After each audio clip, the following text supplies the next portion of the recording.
Bonjour à tous, c'est Tom le supercubeur. Bienvenue dans mon tuto comment refaire le miroir. 3x3 bien sûr.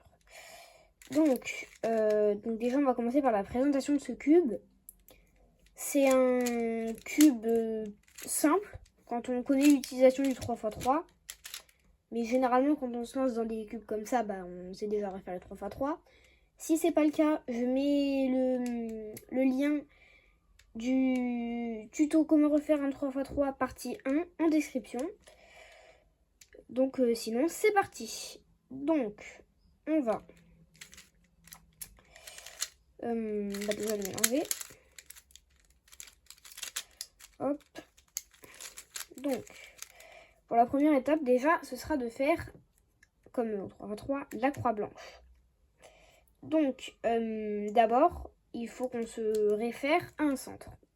Donc moi, je prends le plus petit, parce que ça m'aide de trouver les arêtes les plus petites. Ou alors, on peut prendre le plus grand, donc qui est à l'opposé du plus petit. Donc comment on reconnaît le plus petit? C'est généralement là où il y a le symbole de la marque, s'il y en a une. Donc à l'opposé, il y a le plus grand. Donc du coup, bon, moi je vais faire avec le signe. Donc pour la partie la plus petite, on va faire la croix. Et en fait, il faut faire bien attention parce que ce soit lisse quand on veut placer des arêtes. Par exemple, on se dit que celle-là, elle pourrait marcher. Si on la met comme ça, elle est plutôt petite. Donc on va essayer de la placer à des endroits et on voit que ça marche. Donc on va commencer sur cette croix. Oula, hop.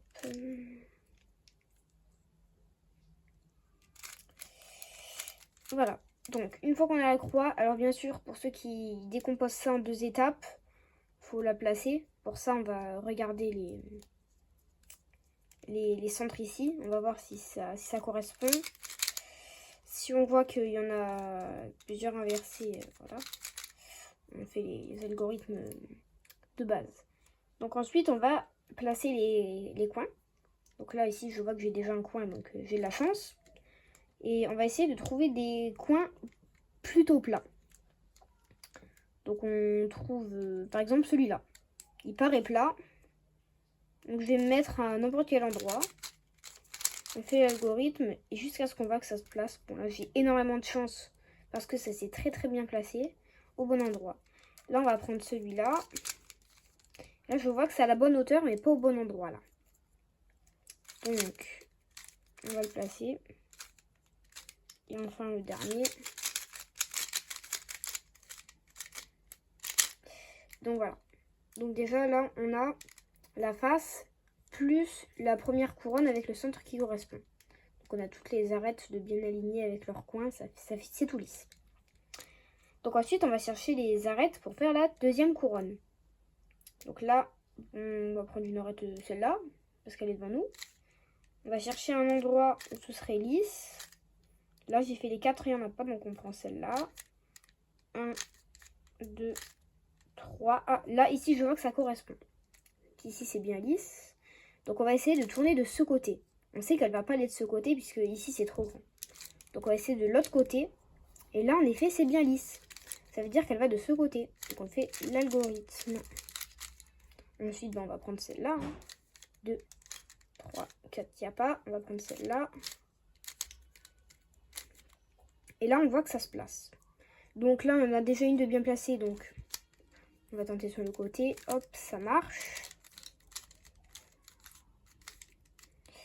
J'ai fait n'importe quoi. Bon, ça marche. Non, ça marche pas ici. Voilà. Ici, donc voilà. Donc ici, c'est lisse. On voit qu'elle va de ce côté. Parce que ici, on voit que c'est lisse.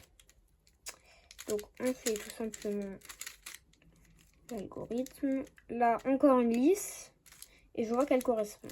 Alors, attention, parce que des fois, il peut y en avoir des lisses. Mais qui ne vont pas... Enfin, ça peut correspondre ici, mais ne pas correspondre sur les deux côtés. Donc là, comment on va reconnaître le cas? Donc d'abord, on va se baser sur le centre. Et on voit que là, par exemple, j'ai un L.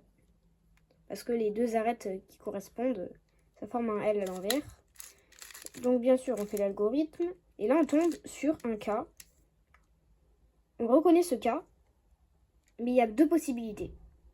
Donc là, j'ai pas vraiment de technique, donc j'en fais un totalement au hasard. Et bah là, visiblement, je suis chanceux parce que je tombe sur un cas de base. Parce que c'est tout. Donc là, pour le cas de base, c'est pas compliqué. On se met dans un des deux cas de base. On le fait. Si on voit que ça marche, c'est parfait. Si on voit que ça marche pas, dans ce cas... Non, pas dans ce cas. Voilà. Donc là, on fait notre cas de base. Hein. Et je suis toujours pas tombée dans le bon cas.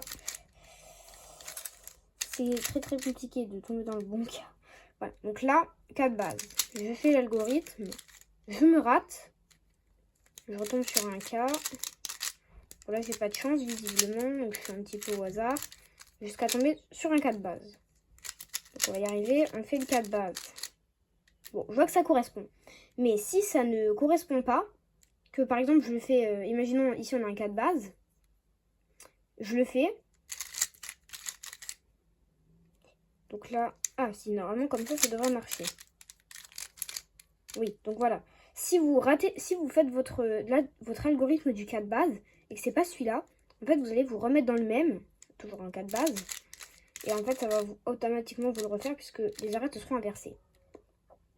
Donc là on va chercher deux arêtes lisses avec une face de derrière. On fait l'algorithme. Hop, et là on tombe sur un cas.